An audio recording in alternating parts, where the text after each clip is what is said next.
Xenophon's autobiographical work, The Anabasis, tells the story of 10,000 mercenaries who enlisted with Cyrus, a Persian prince who launched a rebellion against his older brother. At the Battle of Cunaxa, despite a brilliant performance by his Greek soldiers, Cyrus was defeated and lost his life. The Greek mercenaries, stranded without their leader, had to fight their way thousands of miles from Babylon to the Bosphorus, losing immense numbers of men along the way.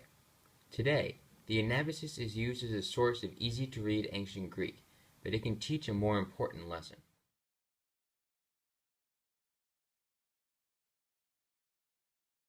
Even before Cunaxa, the Greek soldier was feared throughout the Mediterranean.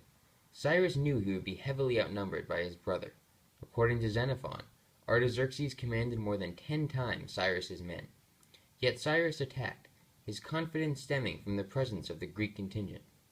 The success of the Greeks at Marathon and later at Thermopylae and Plataea had left a deep impression.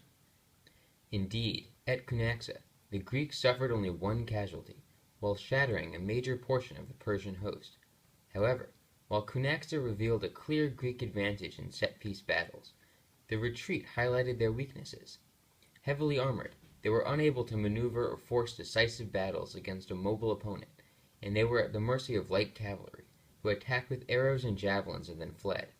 Starvation and weather decimated the Hellenes, who were unused to the climate and geography of the region. It is this that makes the 10,000 such a significant case study for both contemporary and modern warlords and historians.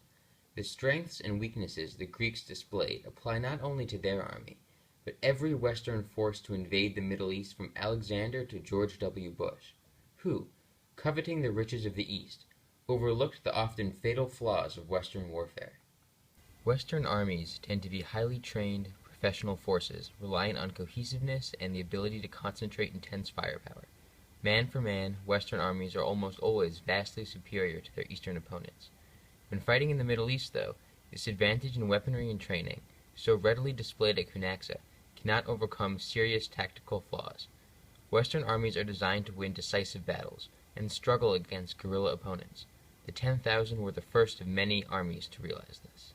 Only a few decades after Cyrus, Alexander crossed into Asia, commanding a host comprised primarily of armored elite infantry with a contingent of heavy immobile cavalry, a classic Western army. Their opponent, Darius III, commanded an immense number of poorly trained light soldiers, their traditional Eastern opponent. Darius's advisors urged him to retreat, but he refused, and allowed Alexander to force him into set-piece battles. At Issus and Guatemala, against an enemy that allowed them to fight on their own terms, the Western military was invincible, and Alexander conquered a civilization. By the time the Romans returned to repeat the feat, the East had learned its lesson. The Parthians refused to fight the Romans in decisive battles, and instead drew them into the desert, relying on mounted archers and lightning raids. Crassus and then Antony were cut to pieces, and the Roman legionaries, feared across multiple continents, were easily defeated. All Western invasions of the Middle East follow the same pattern. When Eastern leaders are willing to fight pitched battles, they are absolutely crushed by smaller, better-trained Western forces. But the Western invasions inevitably fail when their opponents fall back on what has always been their strength: mobility, retreat, and attrition. Countless Byzantine armies were lost in the Middle East, and after initial success, the Crusades of Western Europe met the same fate as the other Western armies before them. In 2001, the United States Central Intelligence Agency began Operation Anabasis. Their agents were tasked with gathering evidence that Iraq was building weapons of mass destruction. 2 years later, their mission successful, war was declared, and Western armies smashed the Iraqi military, taking Baghdad in a brilliant campaign, which relied on the American soldiers' superior training, cohesiveness, and firepower. The prophecy of Xenophon was realized, however, when the U.S. began to take heavy casualties from guerrilla opponents, and their nation-building plans stalled and crumbled.